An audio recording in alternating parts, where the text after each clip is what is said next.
to the Bible. Genesis chapter 6 is where we are today. I'm going to go ahead and give you a heads up about Genesis chapter 6. It's a little weird. It's going to get a little weird today. If you are like maybe like kind of conspiracy person, maybe you have like a pre-sized tinfoil hat type deal. Like that's you. Like if you're somebody who doesn't really like the government, good. This is the week for you. Like maybe like angels, demons, aliens, giants, stuff like that. This is your week. You picked a good one. So you've braved the wind. It can get a little weird. I'm going to be honest. What I'm going to do today, I'll tell you what I think. I know that surprises some of you.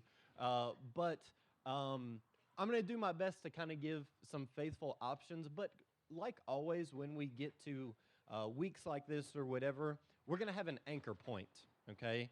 And just a reminder, the tent has like 40 anchor points, okay? It's not going anywhere. So I know we may be like, crap, it's not, all right? Joey hit like half of them with a sledgehammer, so we're good. But we're going to have an anchor point this week, and it's very important. This seems to be, how many of you have heard of the internet? Yeah, some of you have heard of that? Okay. If you are on the weird side of the internet, sometimes some of these verses and things come up and people just get trippy down rabbit holes. I like those things, but a lot of that stuff probably is not 100% true. So as before, we have open-handed issues, we have closed-handed issues, okay? Our anchor point is going to be a closed-handed issue, and I'll get to it. When we get into some of the other stuff, like what words are exactly talking about and all that, some of that is open-handed. And why do we have open hands? So that we can smack each other when we disagree, right? But we're still going to be in the same church. So open-handed and closed-handed issues. It may get a little weird this week, but it hasn't gotten weird in a while, so that's okay. And there might be parts of this week that you don't really like. Just going to spoil it for you, the flood's coming up, all right? Not here. We're good, all right? But the flood is coming up, and so God's about to wipe out the whole earth. And some of you think that's not very nice. I agree, but again, just hold on. If you have questions, again, I'm always willing to, again, talk or help you maybe think through things, or maybe this is the first time you're hearing it, and you're like, what do you mean he's going to wipe everybody out? We're on like page 6. I know. Just bear with me here. So we're just going to dive in, and again, if you have questions, ask Chuck. Verse 1 of Genesis chapter 6, we kind of have a weird like string of weeks going here where every verse that starts has to do with multiplying and sex. So here we are again. When mankind began to multiply on the earth and daughters were born to them, so there you go. I didn't plan that, but okay. The sons of God saw that the daughters of mankind were beautiful, and they took any they chose as wives for themselves. Verse 3. Yeah, we're going to let that linger for a minute, all right? Okay, verse 3. And the Lord said, my spirit will not remain with mankind forever, because they are corrupt. Their days will be 120 years. Verse 4, the Nephilim, conspiracy people, calm down. The Nephilim were on the earth both in those days and afterwards, when the sons of God came to the daughters of mankind, who bore children to them. They were the powerful men of old, the famous men. When the Lord saw that human wickedness was widespread on the earth, and that every inclination of the human mind was nothing but evil all the time, the Lord regretted that he had made man on the earth, and he was deeply grieved. Then the Lord said, I will wipe mankind whom I created off the face of the earth, together with the animals, creatures that crawl, and birds of the sky, for I regret that I made them. Noah, however, found favor with the Lord. And that may seem like a weird kind of last sentence there, but remember, we are in a giant genealogy, right? So Genesis is history, yes, but what we're really doing, that was a big one, the fire extinguisher. Where's Adam? You got fired earlier, too. I'll get it. Don't worry. I'll lift things here on the. I shouldn't have to lift anything Sunday morning. That's okay. All good. It's just like carrying the load at the house. Anyway, it's a spiritual burden more than anything. But where are we? Genesis, right? Of course, the point of why we're here. It's a genealogy, right? It's tracing history from Adam and Eve. Then we get to Noah, and then we're eventually going to get to God's chosen people. Remember, Moses is writing this for the Israelites in the wilderness, right? So, in one sense, yes, he is telling about the history of how God created everything, but he's reminding God's people kind of that they're here on purpose. So, one of the reasons, and I know you all think of all the places we could be on purpose, it's in a windy tent, but that's okay. One of the things we take away from Genesis is that God has a plan, right? God has put people and places in specific places for a reason. And that's kind of a macro thing that we take away from Genesis, but we miss it. Because we read something like a genealogy and it's like the names are hard to pronounce, but each person is specific and God saw each specific person.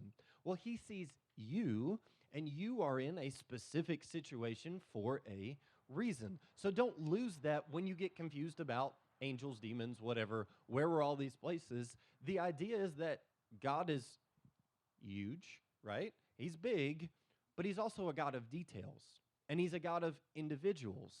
And so maybe you're here today and you think, well, I don't even know if God cares about my situation.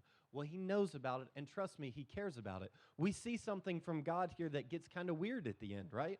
We see that he's grieved. We see that he has regret, and we'll talk about that, right? It's not quite the way that we think of things, but God has emotions. He feels things. If you feel hurt, that hurts God just as much. So God sees you. He sees every detail, every person. We're just happen to follow one specific line because eventually this line leads to Jesus. Everything that God does eventually leads to Jesus. And so that's where we end up. That's why it ends with Noah, because the next story is Noah and the flood and the ark and all that stuff. So we're going to back up and we're going to put on the waders here and we're going to get weird. So it says, when mankind began to multiply on the earth and daughters were born to them. So that kind of wraps up like what we did last week. So remember last week was like so-and-so lived and then they died, and they had a kid and they died and they lived forever, right? If you weren't here last week, that's what happened, all right? We read a big genealogy. So we go from Adam and Eve, people start getting made, the earth starts multiplying, okay? That's where we are. This story continues, and we get to verse 2, and it says, the sons of God saw that the daughters of mankind were beautiful, and they took any they chose for themselves. The big picture here is that as mankind multiplies, it's not getting great, right? It's not getting better. And we looked at this, right? Adam and Eve, it was okay. Kind of fell off kind of quick. As soon as they multiplied and had a kid, he was a murderer, right? We looked at the line last week of the line of Cain. It wasn't great. They weren't interested in what God said. The line of Seth, eventually it ended up with Enoch, and he walked with God so well that God took him away. He didn't die.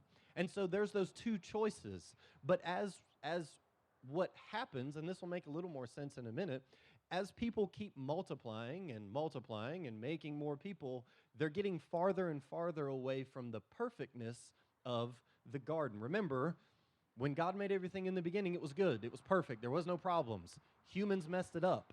And so the more humans there are, the more problems you have, right? I love you all, right? But it's not you all. It's other humans, right? The more people, the more problems. Some people say more money, more problems. No. More people, more problems. The more friends you have, the worse it is. The more birthday parties you got to go to, it's just a horrible thing. People come to your house, it's okay. Anyway, I'm not much of a people person, which is not good for my job. So, anyway. But I can read a book, so I have that going for me. So, keep that in mind. Those two lines, right? Seth's kind of the godly line.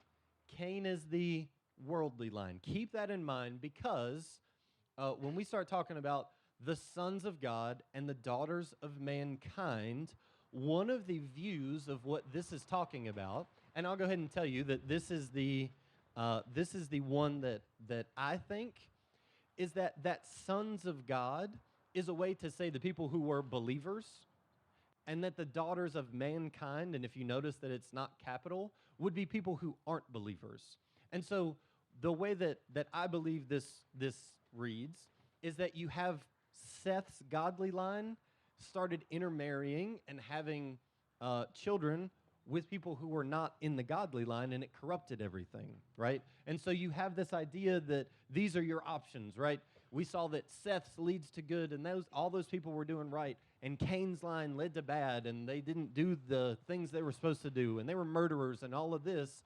The way that I interpret this is that eventually those two lines blended together, and it created really a situation where everybody was evil because the believers were corrupted by things that they shouldn't have been corrupted by.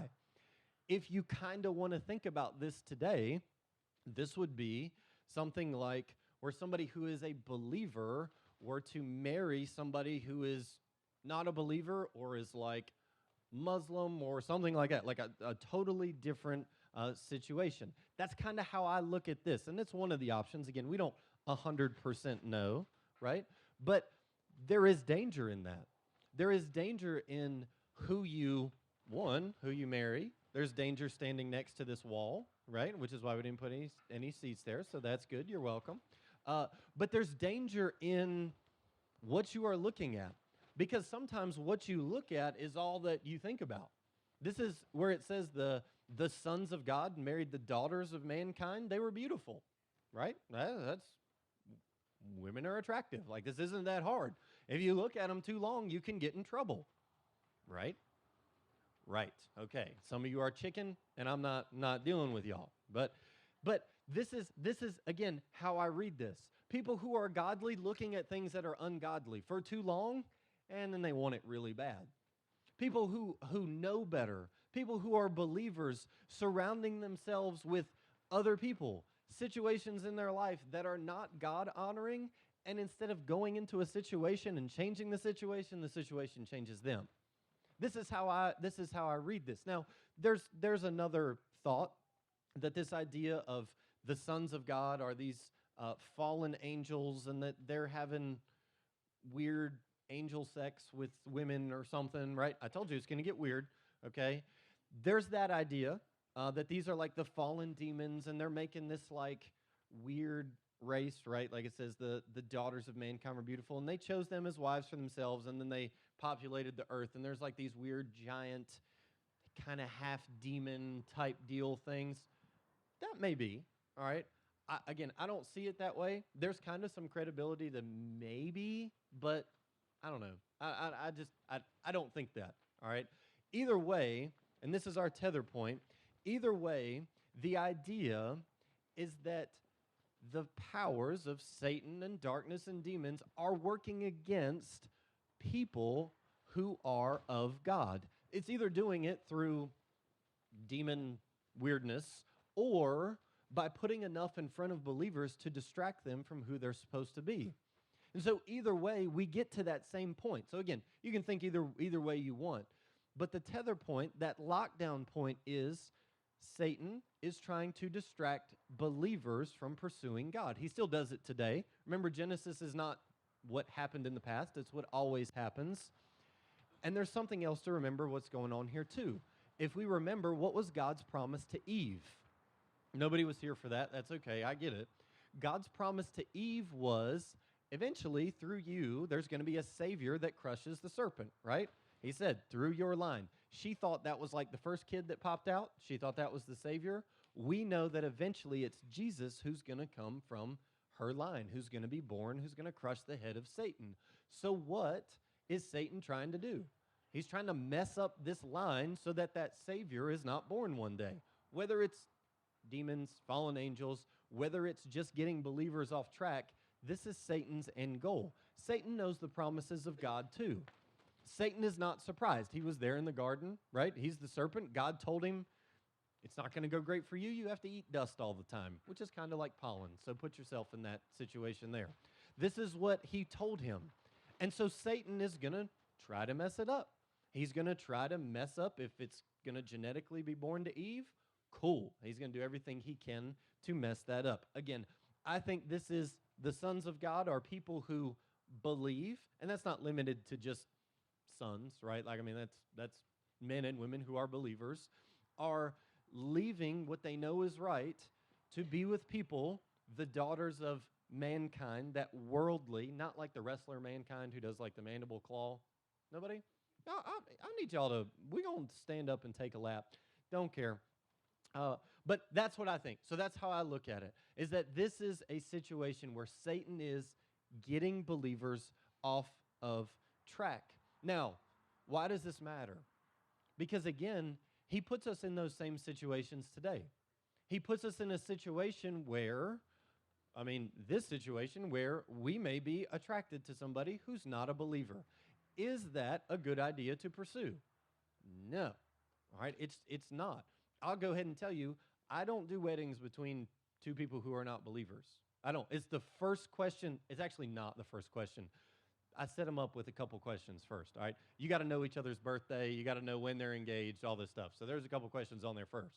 The first real question is, are you saved? Are you baptized? And then both people have to answer that question. Why? Because the danger in marrying somebody who is not pursuing God is that you stop, is that you end up in a situation where you are pulled off of what you're supposed to do. Now, this isn't just marriage, right? If we put ourselves in enough situations that are not God-honoring, eventually we're going to fail. Our flesh is going to fail. If we're somebody who struggles with some type of addiction or something like that, if you keep putting yourself in that environment, guess what? You're going to break. It's going to happen. So one of the best things you can do is avoid this same trap that Satan does in the first couple thousand years of the earth, right? This is the same. Even if this is a weird fallen angel demon situation, demons don't die. They just come back and try the same tricks, right? The devil doesn't have new things. It's just the same stuff that has kind of worked for a long time. So for us, again, how we look at this, don't get lost in the details of all that stuff.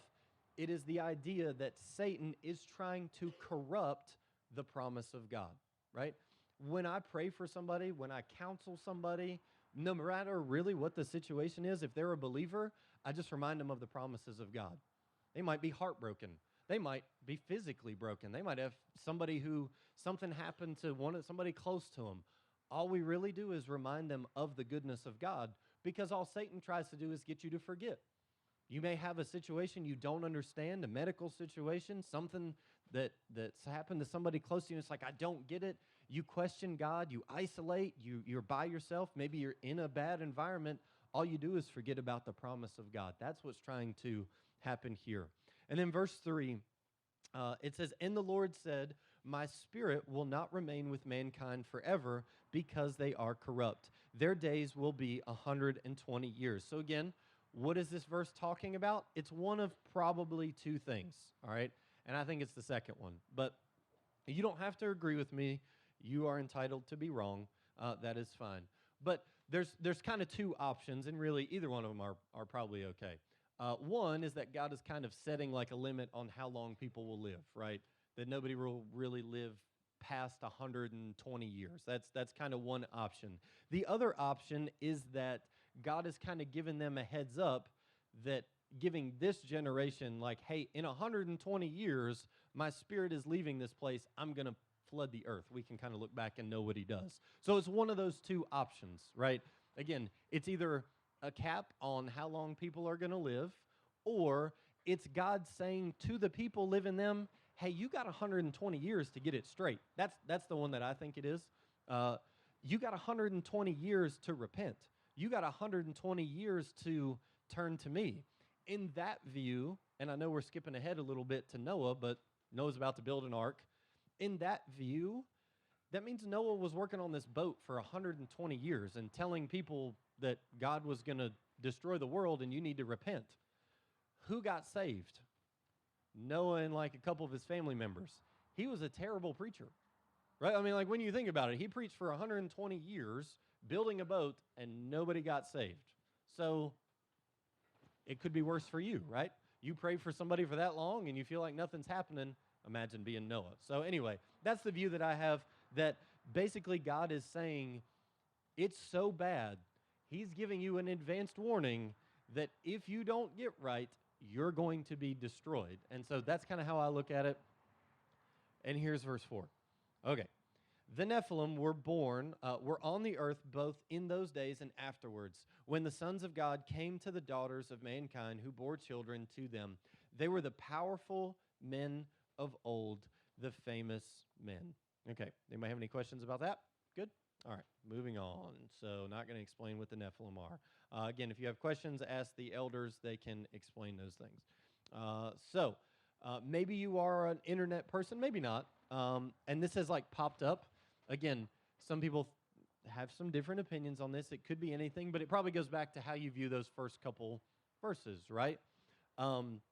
There is the view that these are like half demon, angel, humanoid type things. I don't know. I like Alex Jones, though. So is anybody Alex Jones? No?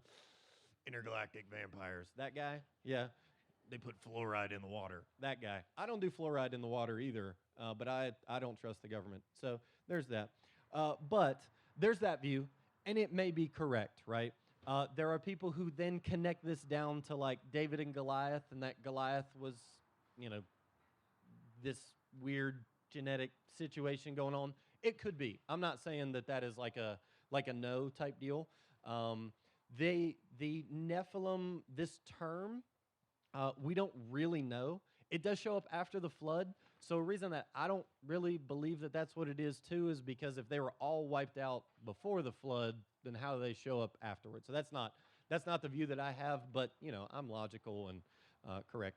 So that's not how I look at it. I tend to go more to, again, that this was a human view, and that because the other way that this looks is that powerful men of old, the famous men, it's kind of like warriors, not like Golden State, different people, but that they lost, they suck. So, sorry about that. We're off track. It's the stripes on the tent. It gets me off track. But that basically what happened is when this bloodline crossed and it was corrupted, the new kind of people that were created were like bloodthirsty, full of sin, mighty men, warriors, conquerors, old kings, whatever the case is, right? So that's kind of how I read it, is that these Nephilim are, in a sense, giants. Not like the New York Giants, totally different, okay?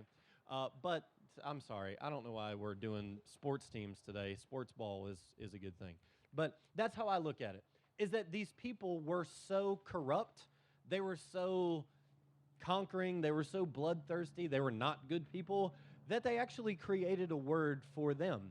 So why would that show up after the flood? Because people like Goliath were in that same vein. So that's kind of how I look at it. Again, it points to what? The corruption of mankind. The idea that as mankind was on the earth, that things didn't get better. And there's this stupid idea today that maybe as we get more technology or as we have better systems of government or capitalism or communism or whatever the case is, that somehow eventually humans are going to figure it out and like we're going to reach this utopia, right? There's going to be this idea that people will fix it. Genesis is a reminder that people don't fix it. It doesn't go better. We just figure out new ways to sin, right? When the internet was created, what was one of the first things people did with it? Figure out how to steal money and make porn. What do you think they're going to do with AI? Make weird porn money-stealing robots. It's what's going to happen first, then maybe it'll drive your car, okay? This is the idea. Mankind is not getting better. We are not progressing. We are not going to fix it ourselves. In fact, we may create new terms, like the Nephilim, to describe people's new sin. The need for God is probably greater today than it was then, because we've had more time to become worse, right? This idea that again, people can fix it, that's contrary to the Bible. When you think like this, If the government hands everybody $1 million, we're all millionaires. Well, then we're all just in a big problem, right? As we create this new law will fix it, or getting rid of this law will fix something. It's not going to happen. We're not going to achieve this ourselves.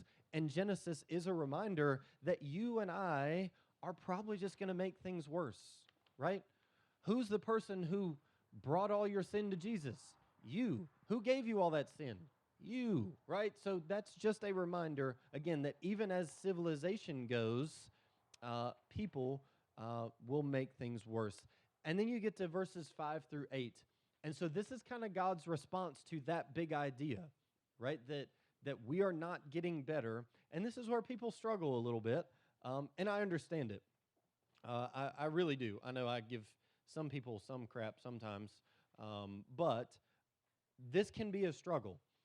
If we don't have the correct view of ourselves as people, that we are broken, that our heart is not inclined to do good things, that we are born sinners, if we don't understand that, then we kind of will struggle with this next section. So again, we'll just dive into it. So verse 5, it says, "When the Lord saw that human wickedness was widespread on the earth, and that every inclination of the human mind was nothing but evil all the time." Some of you, I just described your Saturdays. "The Lord regretted that he had made man on earth and was deeply grieved. Then the Lord said, I will wipe mankind, whom I created off the face of the earth, together with the animals, creatures that crawl, and birds of the sky, for I regret that I made them." And then 8 is Noah, however, found favor with the Lord. I don't know how much we'll get into Noah today. But this is the situation, is that God looked at the earth, and it was bad. And it wasn't getting better. And even that if you look at it as Seth's godly line, it had lost its way. It has been so far from the garden and the goodness, and even Abel's worship that we looked at, that was so far removed that this is what God decides to do. And again, he says that he's going to wipe everything off the face of the earth. We know that he does this with a flood, right? That's why the ark and all that stuff comes up. And people will ask, why did God decide to do this? Like, why did God decide to flood the earth? My question is, and this is probably why people don't ask me questions, because I usually ask a question back, but if you were to ask, why did God flood the earth and do this? My response is, why did he only decide to do it once? Because I feel like, in all fairness, if he decided to do it again, some people would understand. Like, yep, I was on the internet today. We're probably due for another flood, right?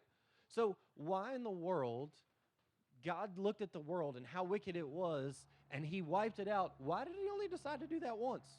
Because it would seem pretty fair that every couple generations we should have something like this happen, right? We see wickedness. We see hurt. We see pain. We see things that are just corrupted by sin that aren't even like choices. Like our bodies start to decay. There's hurt. There's pain. There's things like that.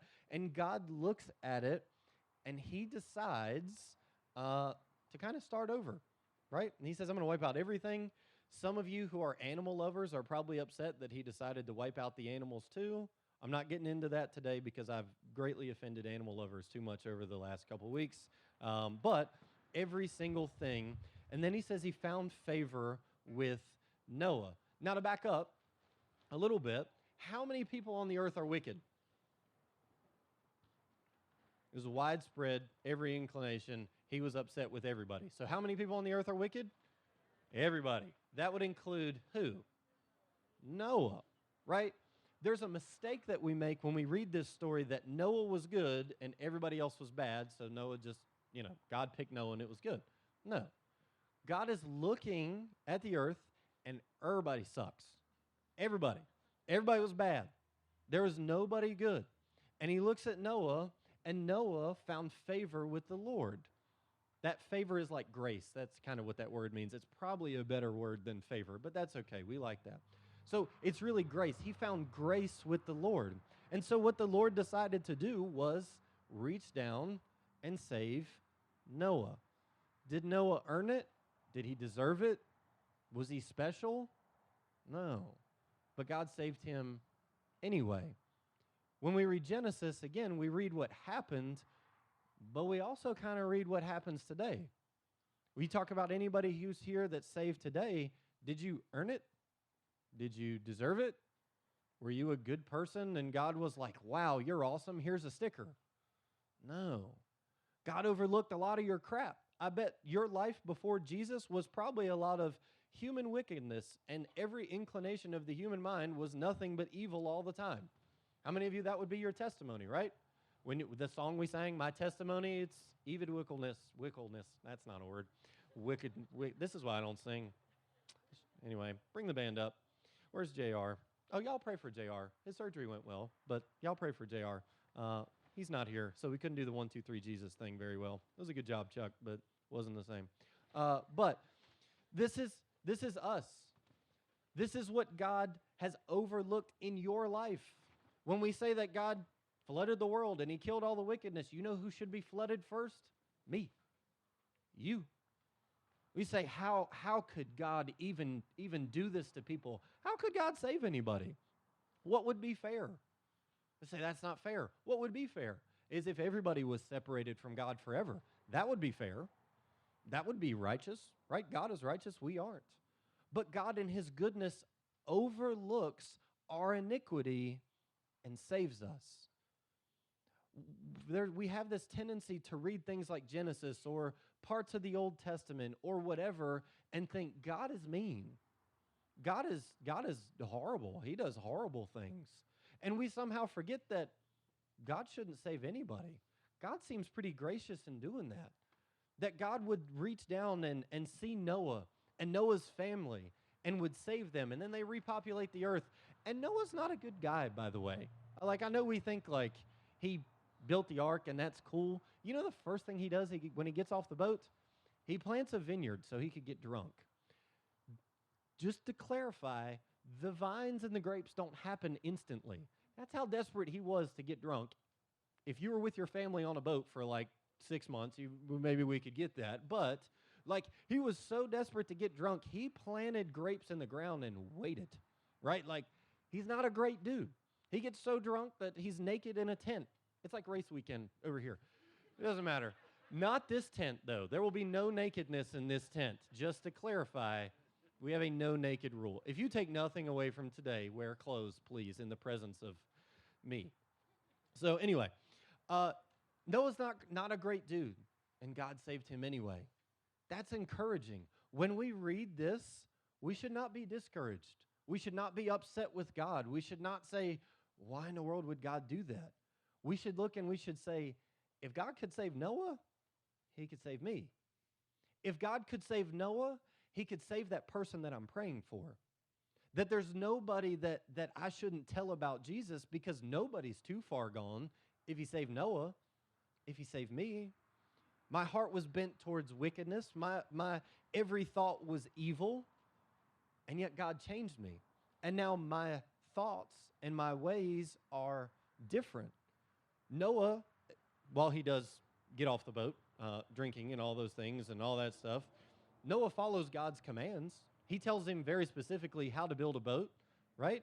Which is convenient because nobody had boats because it didn't, rain or anything like that before. He follows through. What was different about Noah? He was willing to listen to God. What should be different about us as believers? Not that we have it all together, not that we're perfect, but I'm willing to listen. I'm willing to follow through. I'm willing to pursue God. Why? Because he pursued me when I didn't deserve it. All I can do is give it back to him the best I can. That's what being a Christian is. It's realizing that the God creator, right? We're not far. We're like 2 pages away from him creating everything.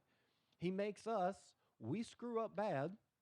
We do this same stuff that happened in Genesis however many thousand years ago, and God still saves. We return that favor to him by trying to do what he says with every part of our lives. Welcome to being a Christian. That's the quick version. God saved you. You didn't deserve it. Try and return a favor with a thank you by how you live. We remember this part too. So many people will become saved. They'll start their life in Jesus, and they don't want to think about the person that they were before. Well, God saves us. He takes our sin, and he separates it from us as far as the east is from the west, but he doesn't get rid of the memories of who we were. Why? So that we can remember how far we've come. So our sin is not with us anymore, but the memories of who we were stay, so that we can be reminded, oh yeah, God's done a lot. God has saved me. God has made me different. These people were living like hundreds and hundreds of years. They had time to think about it. God gave them 120 years to repent and change their mind. I give you guys like 2 minutes at the end. All right, so imagine me preaching for 120 years. Some of you think, yeah, it's not that bad. It's about all right. Okay, imagine being in this tent for 120 years, right? This is God being pretty fair. This is God saying, hey, 120 years, a daily reminder from Noah, building a giant boat, and it had never rained. And he's telling you why he's doing it. This is a generous God. Our view of God should be as a loving Father. How are the believers in verse 2 referred to? What are they referred to as? The sons of God. And you could put daughters, that's fine too. This is what we are adopted into. Jesus is the first Son of God, and we are adopted into his family. As believers, you get a new dad. You get a loving father. Is sometimes dad disappointed? Sometimes it's hard to tell, right? Because dads have that like look while they're on the recliner, but they're probably disappointed in you, all right? I'm just going to go ahead and say. Is dad sometimes disappointed? Yes. Does dad maybe grieve? Yes. Why? Because of his love for you. No good dad wants to see their kid mess up and stumble. This grief that God shows, this hurt that God shows, is not wishing that people weren't made. It's watching them go through things that are hurtful. It's understanding that as they live, they're going to hurt. And as much as your sin may affect your life, it hurts God a lot worse. God is aware of sin, and he feels it. And it hurts him, and it grieves him, just like any good father would for their kid. When I watch my kid fall down, that's not fun, because I know he's going to cry, okay? He's a little soft, okay? But he bounces, and he hurts, and he cries, and he does something stupid. He yells at his mom, and I'm like, you little, never mind, it doesn't matter. That doesn't have to do with anything. And he makes bad decisions, and he's 4. How many of you had a 14-year-old? Does it get better or worse? Right, I know I've worked with some of y'all's 14-year-olds before. They suck. Like I taught 6th grade and 9th grade. There's no difference. They're just taller. Whatever. It doesn't get better. So God is watching this, and he's watching it get worse. And it's not that he hates people. He hurts for people. And so today, if God is looking at you and you feel horrible about a decision that you made last night, last week, last month, the person that you've been for your whole life, it hurts who you are, it hurts God more. Because God is ultimately a loving Father, and he wants better for you than you want for you. And he's saying, hey, all I want you to do is follow me, listen to me. That's what really the story of Noah is about. Does Noah still mess up? Yeah, he still falls short. Does God kick him in the butt? Probably. It's not specifically written. Do we need that sometimes? Yes, absolutely. Does God hate you? Well, he hurts for you. This God that we read about in Genesis, this idea of a God who creates and a God who loves, is the same today. Again, Genesis is not what happened however many thousands of years ago. It's a God who sees individuals today, who still wants them to pursue him with everything that they have, who is kind of disappointed but still loves like a good father should be. And for us who are believers, we need constantly reminded of that. Why? We don't act right. Sometimes we go through seasons where it's like you and God are BFFs walking in the garden, and then sometimes you surround yourselves with things that you shouldn't be looking at. You surround yourselves with people who are pulling you away from God. You surround yourself with busyness. How many of you, it's not people that pull you away from God, it's the schedule that you have. Guess who makes the schedule?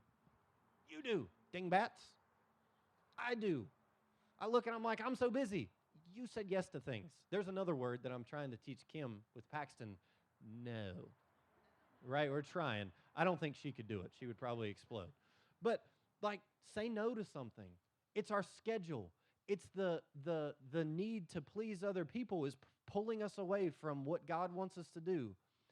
It's maybe it is an attraction to somebody who you should not be dating. They may be hot, but so's hell, right? Like, you know what I mean? Stop it. Get away from it, because just like it did then, the same is today, that you are probably not strong enough to change it. It's going to change you. We talk about it in groups. I think that was a couple of weeks ago, or it's coming up. Sorry if I spoiled that for some people. So God sees it, and God is grieved, but God has a plan to fix it. His plan to fix this is, one, to not let people suffer in wickedness. I can't say that word today. I keep wanting to add L's. Okay, but whatever. Wickedness. How unloving would it be if there was all these people who are wicked and sinful and hurt and all these things, if he just let them live forever? That wouldn't be very loving. God looks at evil and he has a plan to fix it. Well, he still has a plan to fix it today. And ultimately, what the ark is a sign of Jesus and a new covenant and all that stuff. We'll get into that stuff next week. Ultimately, it's that promise that he gave Eve, that God will fix it, that God will crush Satan, that God will defeat evil, that death will be no more. So that 120 years, whether that's talking about that's only how long people will live, cool. There's a plan for the end of that. So again, it may be either one of these things. But God still sees today, and God still feels today, and God still knows you today. He's not surprised by your hurt. He's not surprised by your mess up. And God still loves today, because if you are a believer, you're in the family. And we said, how does that happen? Well, Jesus sent his actual son to this earth, to the wickedness, to the hurt, to the shame, to the guilt.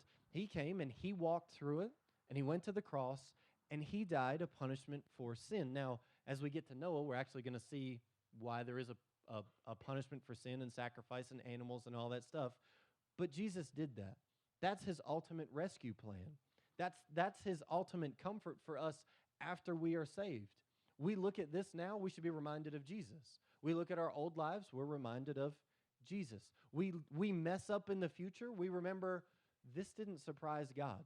He chose Noah knowing that Noah was going to mess up. He doesn't expect me to be perfect. He doesn't expect you to be perfect. Stop expecting yourself to be perfect. God took it into account. Your stupidness. Congratulations. Some of you he took into account a lot more than others. Doesn't matter. But this is him. God is no different. Why do we read Genesis? Why do we read the Bible at all? To remind ourselves of how far we've come. Remember your wickedness. Remember it. Remember that God saved you from it. There's nothing wrong with that. It's just deepening your affection for God. And so as we look forward, you can kind of skim through a little bit, because we are going to go to chapter 7 next week. But you see what happens after this. Noah has sons. They're not going to act right. He tells Noah directions for the ark. He does that right, so that's good. He gives him that there's going to be livestock and 2 of every kind and all of those things. So that's your homework. Read that. We will go into chapter 7 next week. But as we get here at the end, what I pray that Genesis does is not confuse you, that you aren't confused by angels or demons or whatever the case is. And again, if you want to talk about those things, find me, cigars, coffee. It's a good time. All right, we can do that. But at the end of the day, the point is that Satan knows that God has a plan to fix it. Do you know that God has a plan to fix it? Have you trusted that God has a plan to fix the wickedness in you and in the world? This world doesn't last. The hurt, the pain, the stuff that doesn't make sense, it doesn't last. What do we do as believers? We remind ourselves as much as we can about it. Sometimes I'm reminded it by reading Scripture. Sometimes I'm reminded it by listening to a worship song or singing a worship song. Sometimes I'm reminded about God's goodness by sitting at a round table with other believers. And they remind me of God's goodness. They tell me a story. They tell me their testimony. They have babies. Just clarify, it's Haley's baby. It's not Missy's. She's her aunt, though, so that's okay. Great aunt? Great aunt. It's a great aunt. Incredible aunt. American aunt. Anyway, that's bad. Let's turn this off so we know we're done. But God is not surprised. God is not far from you, and God sees you individually. This is what we take away from it. We sing a song like My Testimony. It kind of changes when you think about your own, right? We sing about the goodness of God. It changes a little bit when you understand the wickedness that he overlooked. And you think, I'm not a bad person. That's a good start to you being a bad person. Your old self, yourself without Jesus, you cannot fix anything in your life. There are people in this room who have tried, and it didn't work out. There are people in this room who have made their life worse by surrounding themselves with things they should not surround themselves with. People, situations, whatever the case is. If you are in one of those situations, believer or not, and you feel far from God, do not leave this place without being reminded of his goodness. Ask somebody to pray with you. I'd be happy to do that. Anybody on this stage would do that. Our elders, Carl, Chuck, Josh, any of them would be happy to pray with you. We'd be happy to stay here as long as you need to stay. Come to group tonight. Be reminded of it by other people. Realize you're not alone in your struggle. Everybody who's here struggles, believer or not, old, young, whatever. God took all that into account. And the reason we have church, the reason we do what we do with all of these things is just to remind ourselves and others of God's goodness. And maybe that's the case too. God has called you to remind others of his goodness. You go to places I don't go. You go to your workplace. You go to your family. You go to your school. You are in class with specific people that I will never see. And he says, just remind them that I'm good. By how you live, by how you worship, by how you do your schedule, whatever that looks like. So again, after this, maybe you've never thought about trusting God and his plan.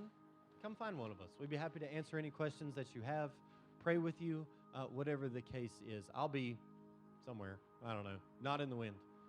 But I'll be somewhere. Again, find somebody, Chuck, anybody with a name tag. We'd be happy to do that. We're going to worship and remind ourselves one last time before we leave this place and head back to our lives. So let's pray.